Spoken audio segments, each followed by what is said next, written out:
So the Guyanese Cricket is coming to you from what is known as the back circle, where the Vice President is meeting our residents. That's where, there's East from Veld. East from Veld.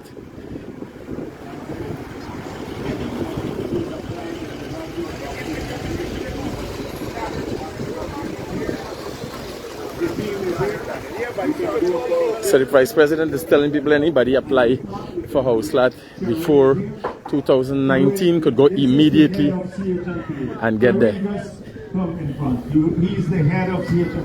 You lost a lot of weight, Sharon. From the last 2 months I saw you, yeah. Right, yes, he's working hard, yes, yeah. So he is the head of CHNPA. You just go in and either give him and his team the name, and they're prepared to allocate the land. If you apply after 2019, don't come to us today. You gotta wait. You gotta wait because we're still working on new plots of land, etc. So there are lots of things that you can utilize. Don't sit on your hands and complain. I don't have a job. I'm not getting an opportunity. You gotta make an effort. And once you make an effort, we will support it. We will support it.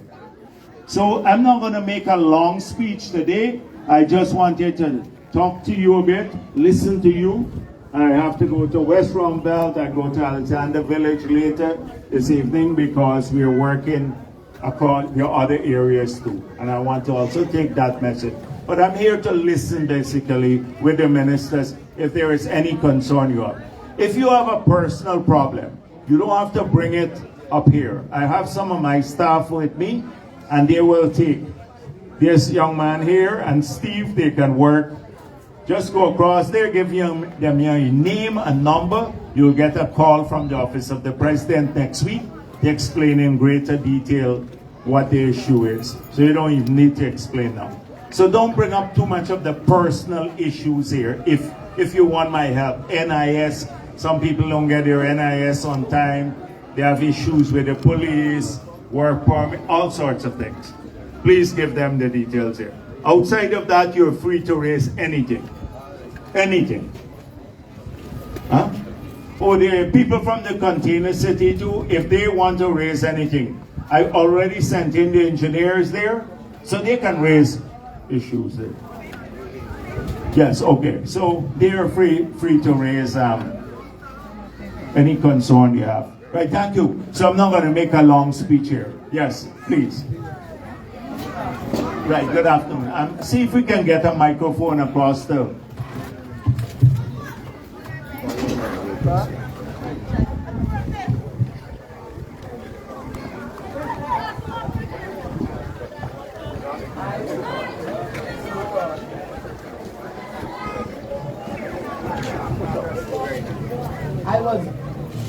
I grew up in this East Rumbelt. I went to school here. I come and grow my son here. All those years, we never had flood out in the houses. But now suddenly, as soon as a little rainfall, the houses all flood out. Yeah. You can't do nothing proper in the houses because it always flood when the rain falls. So they need to do something. On the drainage, right? The problem though is that a lot of the canals were filled in and blocked up by people too. So what happened is that we are looking at improving drainage in this city. And then I went into the Alberton area and some other areas. And almost everybody, like you saw it in Kitty, it was on the television. They built their bridge, but they fill up the drain solid. So if you have a canal and the water has, or a trench, not a trench, one of these ditches, and the water has to flow, and then one person here blocks the whole access. You can't, the water doesn't have anywhere to flow, and we have so many of those. So we have to either break everything down and start and building concrete drains, but that will be very contentious with people too. You know how troublesome it will be. So I understand the issue. So what we are doing now is, first of all, we have to get more water out of the city faster. If you look at Lilendal now, which Lilendal pump used to drain part of South Georgetown, a significant part. We're building a massive new pump at Lilendal on the other side of the road, next to Movie Town. So that will take water out faster. We're gonna buy this year about 20 mobile pumps, so that when the tide turns, if the tide is high, you can't get the water out. But if we have greater pumping capacity, we can then take more water out. And then we'd have to bite the bullet at some point in time and break the bridges and fix the drains. But it got to be done slowly and with people's involvement. You know, politicians don't like to do anything that offend people, right? Next thing you break a man bridge, he doesn't care that you're draining the community. He says, I'm waiting for you at election time. So, so that's why you suspect that no, people don't want to break bridges. But your point is well taken about this. As the development grows, then so too the challenges. Look at Georgetown. On the drainage side again. In the colonial period, they designed the drainage to take 2 inches of rainfall every night, like per day. So you can drain the city if you have up to 2 inches of rainfall. Sometimes we get 7, 8 inches of rainfall now per night because of climate change. And we've filled in a lot of the canals. Main Street and all of those places where you see the boulevards, those used to be canals to take the water out. So it's a big challenge. And we have to look at, the D&I people are here. I asked the D&I people to come. Zulfi didn't send them. So we can look at what we can do in the city too, and maybe our councillors have to raise this at the council level. But I don't have much faith, to tell you the truth. I don't have much faith that they will do much there. But we will push for it. I can do the roads faster because we don't have to break up many things there. But we'll look at it. Okay? Yes, yes, I understand. And this is even the dry season, much less the rainy season. I agree. All right. Yes, give this gentleman. Yeah. I have my concern. We have 6 alleyways from Junction. No, I'm just speaking the microphone so everybody could hear you. Yes. No, we hear it. We hear it. Yeah, they have 6 alleyways from Church Road to Backstool. 2 on each side. With the entrance covered. So 6 alleyways here. The alleyways. So, Colin, where's Colin? No, not this Colin, the other Colin. We didn't look at the alleyways. The roads, on the roads. That connecting from the back road to here. Did we look at the alleyways? No, so what we can do, I can send them to look at the alleyways. And this is where, how wide are they? 4 feet? 6 feet, okay. Now, the people are not on them. No, but no, I'm saying there's our entrance and exit in this area prior to these corners, right? But we just use this main, these alleyways from the front row to get to the back row. All right. So it's footpaths, like, basically, footpaths. Right. So what we will do is we'll identify the footpaths, because we can't just do the roads without doing the footpaths. We want to do all the roads, 20-something roads in East Rumbelt we'll do. But we'll do the footpaths, and this is where we can use contractors from the community. People from the same East Rumbelt, they can get the work to do the footpath, because these will be mainly concrete. The others will be asphalt roads. and so these will be concrete footpaths. So let's get somebody identify these alleyways. There are some alleyways and within these utilities too. Used to be, you know, they need raising too. They need raising too, right? So you gotta, yes. So raise and concrete footpaths we're talking about. Yes. Okay. All right. 1 minute. Bring up the shoulders and then pave the alleyways. The basic dredge the gutters. The meaning we sell the gutters. Just create the same one. Machine could go in there. Oh, manual. Oh, manual. Yeah. Okay. Like I said, this guy have a lot. Okay. All right. So I'm going to get someone, and we'd include that in the program. Okay. Yes, please. Give her the microphone. Okay. Yes. Mr. President. Now, we are looking at the flooding, but what I want to say is this. When these houses are built, it's kind of falling. Because when the water rainfall, the water comes through the roof, through the bottom of the houses. So even if you do your road and you do the concrete and raising, you still have a problem. Because the houses are very low. I raised my house 3 times. I'm not in the roof. And yet when rainfall is coming. Yeah, because of how low the ground floor particularly is. I feel that the earth is sinking, and because the earth is sinking, the house is sinking. And Yeah. because of this, when the rainfall looks at something, Yeah. even if you raise the alley, the house is sinking. Problem. Water will run through. Yeah. This is area. She's saying the settlement and everything because the houses are built very, very low. Yeah. Yes. Running in the house. Yeah.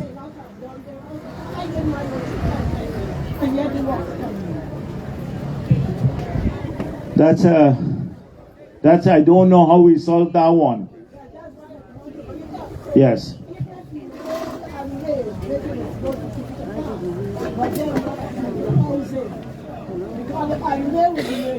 Yeah, and if you try to raise the floor there, even if we help people, but then you would reach the roof. Yeah, then you have to. We're not dwarf people in this country. We're tall and big people. Yeah.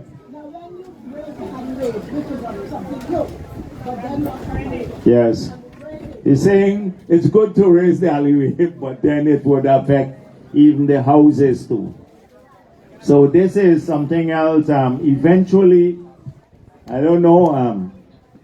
Hopefully, people get their own plots of land and build elsewhere and stuff like that. But because long term, you're still going to get flooding if it's so low. Yes, it will get flooded because we can improve the infrastructure around, but it's so low. The houses are so low. All right. Okay. Thank you. Let's get that, young man. Good afternoon, everyone. Yeah. Welcome, everyone.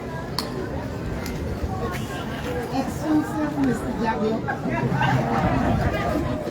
I have a problem. I applied since the UR time, since 2011 for land, and I think it reached this time because it said 2019 UR. So You know this a long time back. I tell you this about 2019. Oh, okay, all right. No, I'm glad you come close that I could get to speak to you well. Okay. And I think it's time to get my stuff now. All right, okay. Well, go.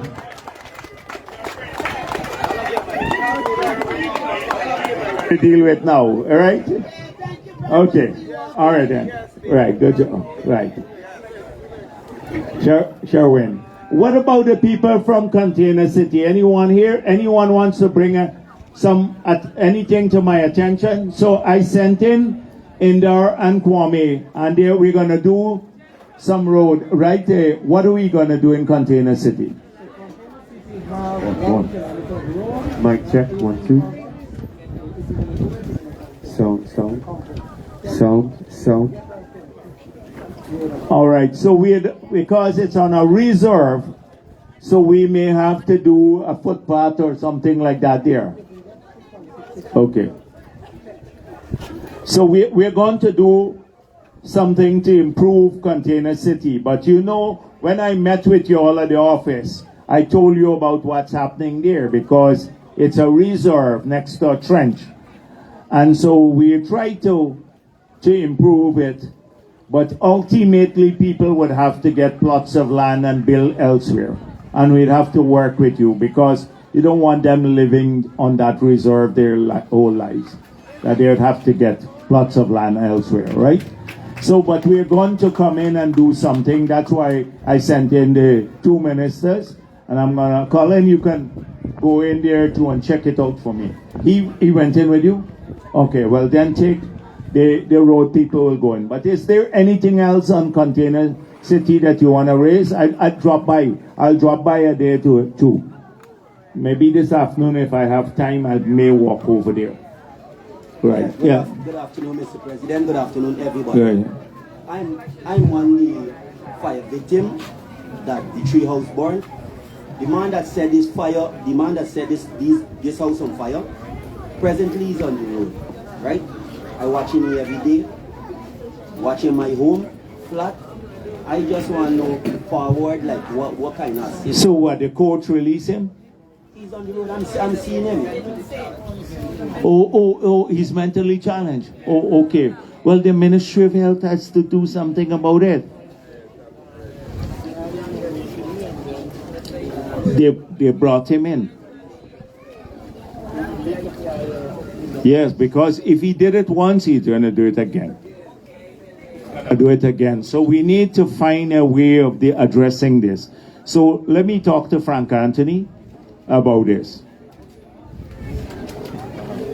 So I'm going to follow up on this. Yeah, Mr. President. Okay, right. Asking already. It's like this is a whole new start for me, and it's like I can't catch myself. I want to know one way forward, like what kind of system. Where are you working now? Where I'm working? Yeah. Presently, I'm on contract work. Contract work. All right. Give Steve your name, and then you'll come and see. Okay. All right. Yes. And see the two other families too, right? So they can come on. The two other families, right. Give their name, right? So you can come. But we need to find, yes, please. Yes, anyone else? So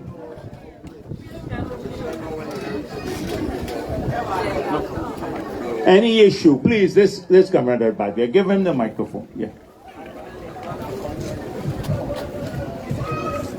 Good afternoon, happy New Year to everyone, healthy and people. Yes. We've been doing awareness, as you're aware, of the industrial hemp. I think, just as you mentioned about the global warming, you see the situation getting there now. What I'm asking is, being the CEO and president of the Guyana Industrial Hemp Producers and Theocracy, I would look for much assistance with the rest of hemp community to have some funding. I know the last thing I heard is that the Regulatory Authority Board have to have members. I don't know how quick you could put in. Yes, put in the board, because we passed the law now in Parliament to allow us to grow the hemp. So now we're putting in all the regulations, because remember, hemp is very close to marijuana, and so we got to be careful that we grow the hemp, but we ease off on the marijuana for the time, right? So the hemp can make a big difference. People use, I was in India and I saw the products. They make about 50 different products from hemp. Cosmetic products, all sorts of things from industrial hemp. So we brought in the people who are processing, because we need some processors who will buy the hemp from the farmers if they grow it. So we are working on that. That was something that we promised in the campaign. We said we will explore it, we look at it, We passed a new law in the parliament, and now we are putting in the board, and then soon you'll get people who would be licensed to grow the hemp. Okay, so but we'll work with all the bodies. I know there are a number of people who've been pushing this a long time. People like yourselves and others who've been pushing this. But we have to go carefully so that we don't get sanctions too. Okay, and that is why we're taking this measured approach to doing it. But this will be one area that will generate a lot of income for our people. We're thinking, we identified 2 areas to do the hemp in. It's Region 6 and Region 10. Right? So Region 10, these are the 2 communities we want. In the area outside of Linden, etc., they've been growing some other things there. We want them to move to hemp too. So that, and in the same thing in Borby's area, like in the Kanji area and all of those areas, and in the Sugar Belt. So we'll work with you on this. Okay? Thank you very much. You're welcome. You're welcome. You can raise anything you wish, because I don't get a chance to talk with you often. So anything, yes, please, this young lady. Hi, good afternoon. Yeah. I get to see my toes dirty and so on. All right, okay, 1 minute. Let her speak first, then I give you the microphone. All right. Good afternoon, sir. My name is Melissa Koch. I work with the children in the community. I would have spoke to you last year about helping the development of my center. Yes. So I'm here asking you now publicly again for assistance. This is at the convention center, right? No, we met on Lane Avenue. Oh, the Lane Avenue. I met with some people at the convention center. Okay, so yes, we had asked. So you're working with her. The 2. They called one time, sir, and never called back. You all gotta call back, Kwame. That's how you're working with people, Kwame. You got one call. You got to make sure that, because I can't personally. You got to go back, come and see them again, and see what kind of help we can give. Once it's children, you know they're going to get the help from the government. Once it's our children, and there is a genuine service being provided to the children, you get the full support of this government.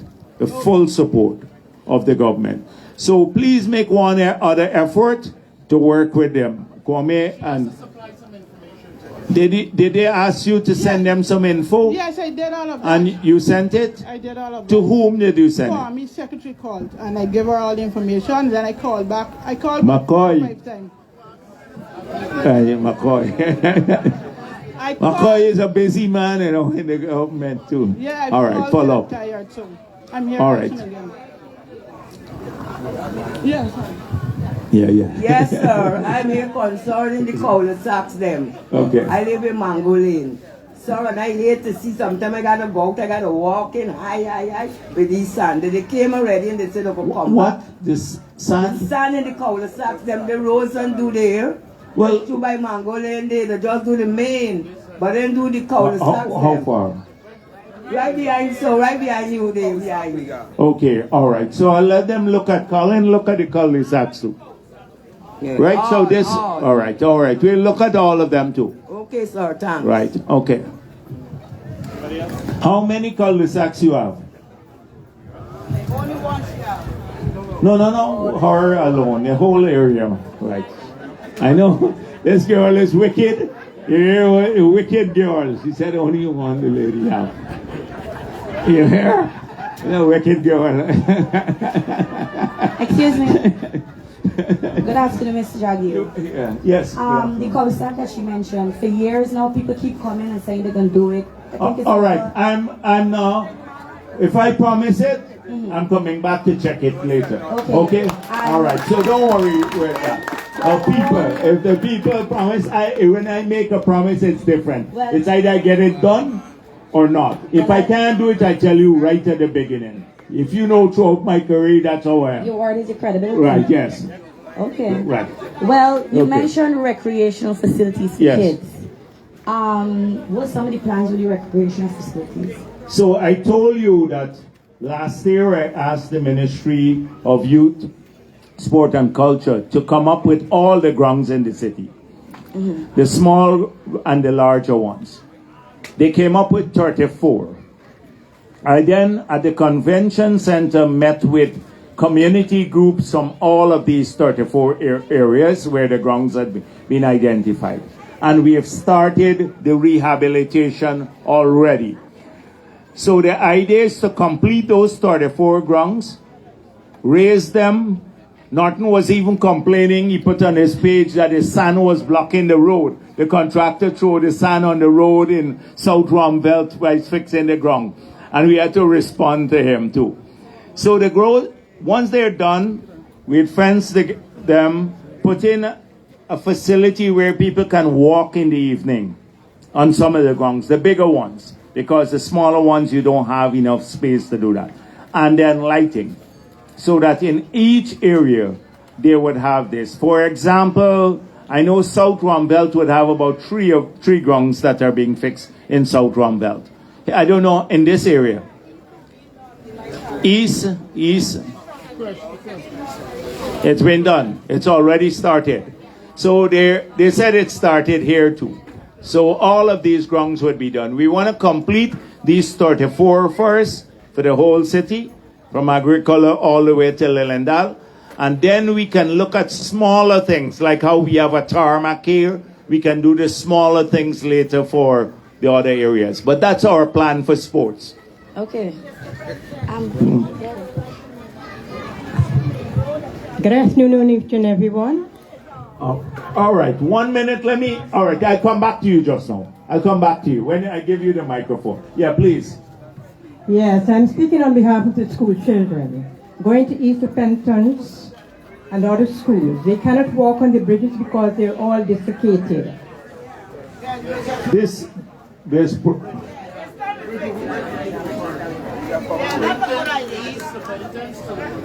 East Penitence, East Rhine. They got a lot of small bridges there? Two they have. Two bridges? Yeah. Well, you know we are doing the road and the other side, but it's not there. It's just in front here. By St. Pius? No, when I leave the Jehovah Witness East Penitence Way. Front road. Dam secondary. All right. So let's look at the bridges too. I'll ask Minister Indar to come and look at the bridges. You all show him and he'll bring it back and I'll look at it. Thank you very much. All right, okay. Yeah, if it's dangerous, we should fix it. How big are these bridges? It's wide bridges or narrow? Narrow, okay, all right. Because if it's brick bridges, to cross that canal would be very expensive. If it's footpath, basically, right, footpath size, then that should be easy to do, to walk over. Yes, give her back there. All right, 1 minute. Just don't worry, come in. You're second round. Mr. President, right there. delegate ministers and everyone. I'm living right in the circle here on a piece of reserve, approximately 25 years now. So I know the entire environment very well at the tip of my hand. Anyway, there is a lot of things that go on in the area that we need real assistance. We need very important assistance to look over the recreation center. I'm living on that land there for actually 25 years. I would like to move, but I would like the government to do something very good for the kids then. They need educational program. They need education, they need teaching, they need guidance. Yes. So is there this outside of the school? We're making, you see the teachers strike now. And let me tell you some figures that you can check. So if you listen to my press conference, I mention it. So that nobody has disputed this. Okay. The total budget for education was $52 billion in 2020. This year, it's $135 billion. It's an increase of $85 billion or 162%. In 4 years, it shows our commitment. This is leaving out money for the school kids, the return of the grant, which is now $45,000 per child. I'm leaving that out. $135 billion. We've set aside, we're starting at university, we are going to write off all the loans that the student paid. That's about $18 billion. Next year, we're starting free university education for anyone going to the university. Wages and salaries, the allocation for the education sector has grown by 61%, 62% nearly, if you look at the fraction. So our commitment to education is major. But outside, so you can rest assured that we invest as much money as it takes to give our children a high quality education. Yes. That's why we're training more teachers, and we're saying you will get more money, but go in for more training, because we don't want people only with 3 subjects or 4 subjects teaching our children. We want them to get training, and we're providing for free the opportunity to be trained. Yes, but outside of that, in the communities, if there are other people providing services, like that young lady, after school, in the afternoon, yes, teaching them, etc. We're prepared to support them too. But don't overload our children. They're children and they got to be allowed to play too. Don't overload them with book bags whole day. They come back from school and stuff. Let them run about and stuff. The training can come later. Because I see some parents, these children, it's like they're workhorses. They get burnt out by the time they're 10, 11 years old. So we're prepared to support anything that comes up, like sports or recreational facilities for them and stuff like that. Okay? Yes, I would prepared to support. Yeah.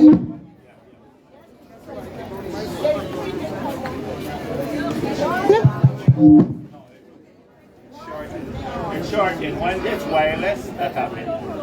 One is this main road that has to take us out. When rainfall, there's a trench. That road is a trench. You can't walk there. Apart from that, in the back,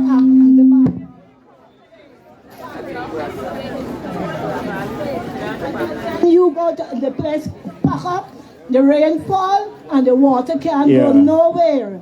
Number 3, what I'm looking at, the money that the government gives us. Y'all has to look after these people that are selling, because they are charging more than is necessary. Okay. So when you get that money, what can you do? All right. You can't do, and I think that y'all should have like a price control going around, because we have to pay more than what we get. Okay. So then you get a couple cents before the day is out and finished. All right. So here what happened. Got a different price. She said every shop got a different price. You remember when we had price control? At that time I was much younger. And then you had shortages too. Big shortages when you got price control.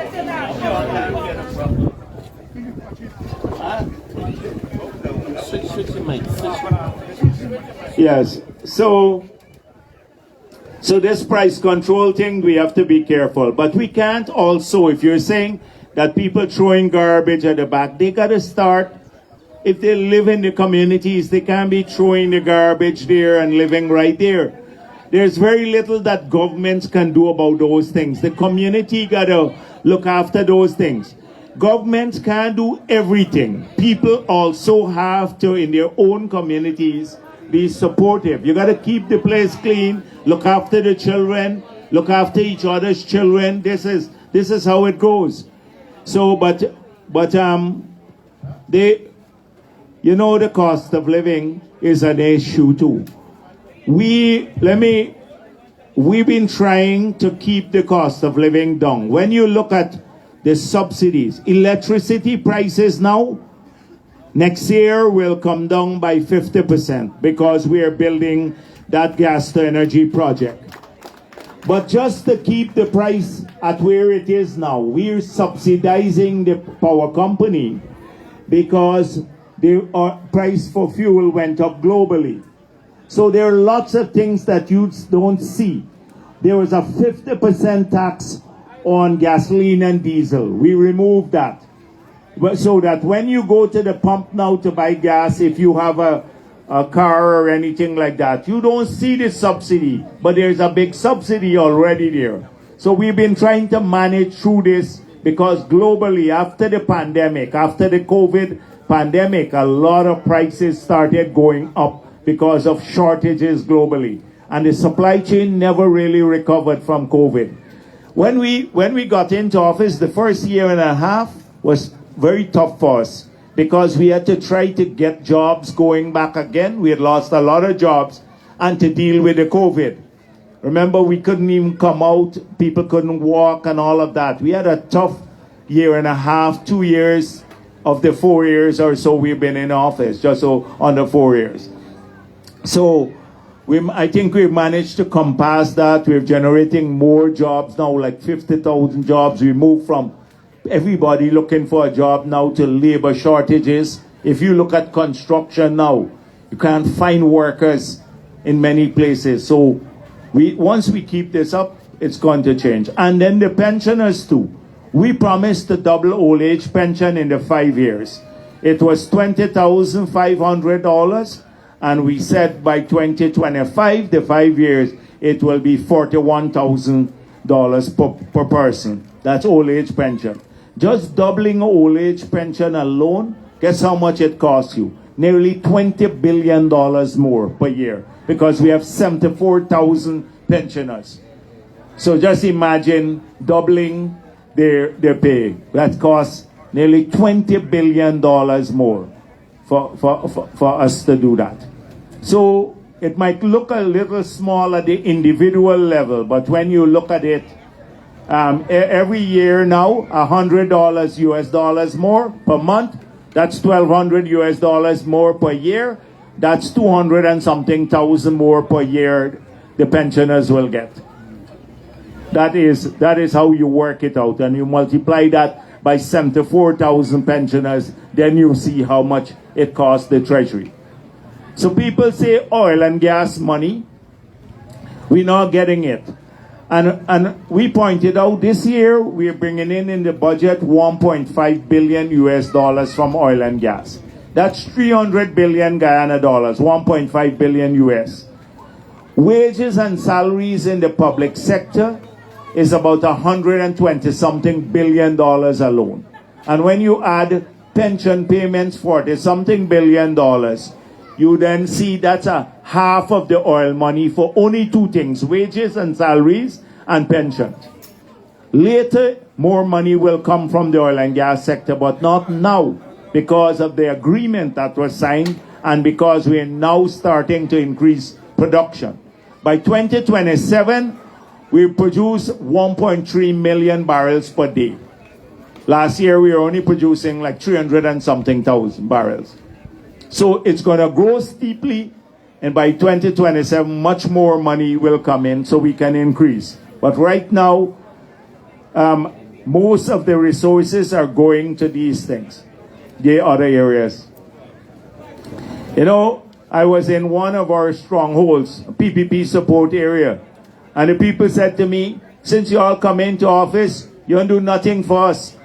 And I said to them, but we build a road, costs $50 million here, and only 30 families live on the road, because if you divide 50 million by 30, you'll get over $1 million, not $1 million, right? You get a lot of money spent on the road, over $1 million spent so that they can have a better road. But they expect the $1 million in their pocket. They want it in their pocket, and then they get it in their pocket and say, what about the road too? So people don't see infrastructure as spending. The country is changing, building 4-lane roads. Just at RB Barker now, we start building a 4-lane road that will connect with the highway which is being built at Ogle. And so you can drive there, go around there, drive across the bridge. At $260 million US dollars to build a 4-lane bridge that will change the dynamics, the economics of Region 3 and Region 4. You got to plan for the future too. We're building the 4-lane road from here. It's up to Diamond now. We're extending it. It's gone to Busby Dam, then to Land of Cane, Garden of Eden, and then to the highway. By next year, we award that to go all the way to the highway, so it's easier to come in. What that will do, all the lands along here will open up now. New housing scheme, new shopping malls, new hotels, creating more jobs right here in the South Georgetown now. You know, there was a time when South Georgetown was seen as an area not to invest because it was backland. Now this is becoming the front land of investments because the city is growing that way now. All the property values will skyrocket in these areas. Not because we want to take away your property. I remember when we campaigning for local government on election day, they were saying the only reason we build the Pontrench Boulevard there, we want to take away the people land there. The people, we want to take away their land. That's why we built a boulevard there. Not because we want to take away land, because we want to see all of our areas develop, the whole country. So if you have a hotel, you drive 2 minutes from here, 3 minutes from here, and you will have a new international hotel, which is under construction now. Next to it, a world-class hospital, just there, privately owned hospital. You drive down to Diamond there, a new hospital is being built to replace the new one, a major by the government. So, and you can drive to Diamond now in what? Maybe 8 minutes from here on the highway, from South Georgetown. The same thing, you're going to drive down Arby Barker Road, and what you're going to meet? A new hospital for women and children costing us $160 million US, one of the best in the world, like what we're building at New Amsterdam too, a massive hospital there. And next to that, you'd have 2 hotels now going there, international hotels. So this is front land. Now, all of these areas changing. And so people have to prepare for it too. But when you build infrastructure, so the opposition got something. They say, spend all the money, oil money, and then save all at the same time. You can't do the same thing, the two together. How you would spend all and save all? So, no. But no vision whatsoever. They said, oh, health, education, infrastructure are priorities. We have a $1.1 trillion budget this year. The same areas they say they're a priority, nearly $800 billion of the just over $1 trillion budget goes to those same areas they said that their priorities are. But of course, you can't bother too much. You just have to forge ahead. Forge ahead.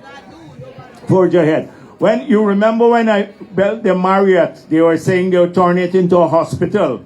It was a corrupt project. It was some private people own it. The government owns 100% of that Marriott there up to now. We just got a bid. We built it for $50-something million. We got a bid for $90 million. If we didn't build that Marriott, how could we have held an international conference? Now there are new major investments along the way. A massive hotel, 400-room hotel. In Marriott, we now about 500 young people now are working. They got a job there, now permanent job. If you go there, those young people who are working in the hotel. The new hotel would probably be 1,000 people working there. This hotel here probably would need about 300 people to work just here. A hotel 3-4 minutes away from you. That's the kind of thing we have to look to the future. Oil might not be with us forever, so we have to change the nature of the economy. Is here this is important. What is considered to be the back circle, and where he's meeting residents and hearing residents' concerns as it relates to so keep on the live, and we'll be coming live from West Rumville. Yeah. He's living on the reserve at this moment. This is Solomon that just spoke. I just want to clarify this. There are persons that complain to me a lot. I said that they want him to move, but myself and Mr. Chan had made an interview with him and then applied for that 2014. Well, if you apply, come in now, go to them and you get your lot now. It's already going on. Okay. So the first place we're going to... You'll get your plot of land and then... It's going to be clear and then we're going to get the place for recreational purposes. Now, we announced several things. On the housing side, there are 3 facilities you can use. We build these low-income blocks and give it to people. 2, we give the steel and cement for foundation for some low-income houses. Or thirdly, If you have a plot of land, we can build on your land and then take you to the bank. That's the third issue. So maybe with him, you can look at that third option. So guys, you would have heard the Vice President talk to the residents of at the